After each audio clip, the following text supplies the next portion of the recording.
नमस्कार साथियों। आज हम पढ़ेंगे ट्रांसफर ऑफ प्रॉपर्टी एक्ट के अंतर्गत सेक्शन नंबर 14 को, जो कि बात करता है शाश्वतता के विरुद्ध नियम यानी कि रूल्स अगेंस्ट परपेचुटी। तो देखिए, आइए जरा जानते हैं कि हमारा जो टीपी एक्ट है उसमें सेक्शन नंबर 14 में क्या प्रोविज़न है। सेक्शन नंबर 14 जो है टीपी एक्ट का कहता है कि कोई भी संपत्ति या संपत्ति अंतरण ऐसा हित सृष्ट करने के लिए प्रवृत्त नहीं हो सकता जो ऐसे अंतरण की तारीख को जीवित एक या अधिक जीव व्यक्तियों के जीवन काल के लिए और किसी व्यक्ति की जो उस कालावधि के अवसान के समय अस्तित्व में हो, जिसे यदि वह पूर्ण व्यय प्राप्त करे तो वह सृष्ट हित मिलना हो, अप्राप्त व्यय के पश्चात प्रभावी होता है। No transfer of property can operate to create an interest which is to take effect after the lifetime of one or more persons living at the date of such transfer, and the minority of some persons who shall be in existence at the expiration of that period, and to whom, if he attains full age, the interest created is to belong। देखिए, यहाँ पर जो शाश्वतता का नियम है यानी कि रूल्स अगेंस्ट परपेचुटी है, उसके अंतर्गत जो है एक ही संपत्ति को किसी एक ही व्यक्ति के हाथों में जीवन पर्यंत जो है जकड़े रहने से रोकने के लिए शाश्वतता के नियम जो है उसको बताया गया है। पहले क्या होता था कि एक पीढ़ी से दूसरी पीढ़ी, दूसरी पीढ़ी से तीसरी पीढ़ी में कोई भी प्रॉपर्टी, कोई भी संपत्ति जो है वो अंतरित होती रहती थी। तो इसे ही रोकने के लिए जो है रूल्स अगेंस्ट परपेचुटी यानी कि शाश्वतता के विरुद्ध नियम जो है उसको बताया गया। तो यहाँ पर हम ये समझ सकते हैं कि अगर इस प्रकार का जो अंतरण होता है वो समाज के विरुद्ध होता है। अब यहाँ पर देखिए, एक ही परिवार के वंशज जो होते हैं वो किसी भी संपत्ति के ऊपर जो अपना अधिकार बनाए रखते हैं। तो ये जो है शाश्वतता का नियम, जिसे रोकने के लिए इस सेक्शन नंबर 14 को टीपी के अंदर जो है बनाया गया है। और इसका मुख्य जो उद्देश्य वो है शाश्वतता यानी कि जीवन पर्यंत, या फिर हम ये कह सकते हैं कि आदि अनादि काल तक के लिए किसी भी प्रॉपर्टी को किसी भी एक पर्सन तक लिमिटेड करने से रोकने के लिए इसको जो है वो बनाया गया है। अब देखिए, यहाँ पर हम लोग ये समझ सकते हैं कि अगर मान लीजिए यहाँ पर कोई एक प्रॉपर्टी है और ये जो है पर्सन इस प्रॉपर्टी का क्या है, ऑनर है, यानी कि ये जो प्रॉपर्टी है, ये प्रॉपर्टी किसको दे दी गई है, ये प्रॉपर्टी जो है इस व्यक्ति को जो है वो दे दी गई है। और यहाँ पर ए जो है वो क्या है, इस संपत्ति जो है उसका वारिस है।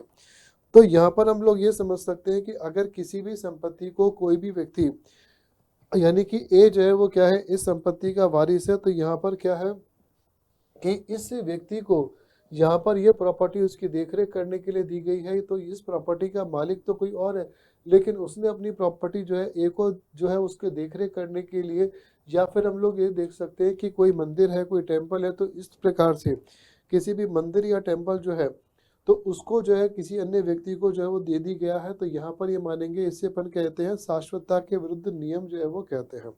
अब देखो, यहाँ पर हम लोग ये समझ सकते हैं कि इसके अंतर्गत जो है ये भविष्य में उत्पन्न जो हित होते हैं उसके ऊपर भी क्या होता है, लागू होता है।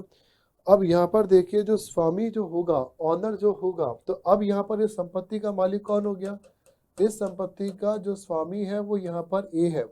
तो इस संपत्ति का स्वामी यानी कि इस संपत्ति का जो ऑनर है वो कौन है, ए है। लेकिन अब जो है यहाँ पर क्या होता है कि ए जो है सेक्शन नंबर 4 जो है वो संपत्ति को बांधे रखने से रोकने के लिए बनाया गया है। तो यहाँ पर इस संपत्ति पर अधिकतम अवधि क्या हो जाएगी, ये जो ए है तो ए के जीवन पर्यंत ये संपत्ति जो है वो इसके पास में रहेगी। एक तो हम लोग ये देखते हैं कि ए जो है उसके जीवन पर्यंत जो है ये संपत्ति इसके पास रहेगी। उसके अलावा अगर जो है कोई भी अजात व्यक्ति है, अगर कोई भी अजात व्यक्ति यानी कि इनबॉर्न पर्सन, अगर कोई भी अजात व्यक्ति है जिसकी उम्र 18 वर्ष से कम है, तो ये संपत्ति जो है वो क्या होगी, उसके पास में रहेगी। लेकिन जैसे ही उसकी आयु जो होती है वो 19 वर्ष या उससे अधिक हो जाती है, तो यहाँ पर क्या हो जाएगा, ये वैलिड, ये जो है वॉइड हो जाएगा। यानी कि यहाँ पर तो ये क्या है, वैलिड है।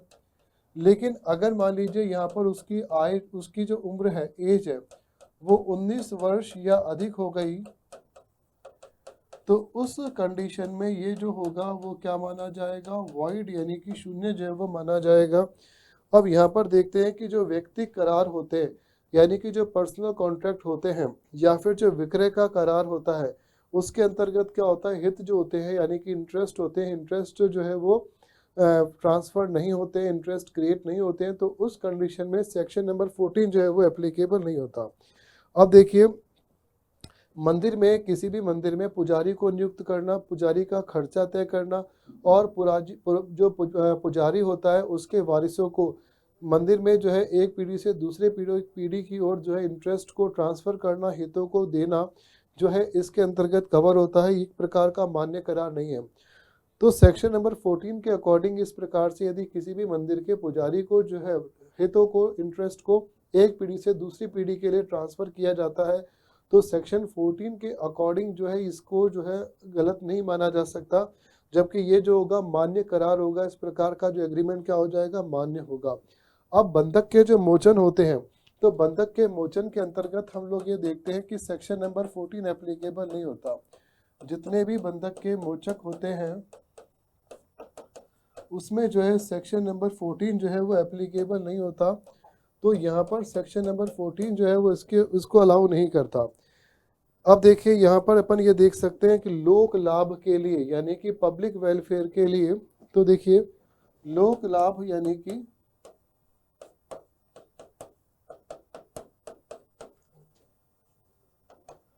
पब्लिक वेलफेयर के लिए सेक्शन नंबर 17 में हम जाएंगे और सेक्शन नंबर 17 के अंतर्गत जो भी नियम यहाँ बताए गए हैं उन नियमों के ऊपर भी ये एप्लीकेबल नहीं होता, यहाँ पर लागू नहीं होता।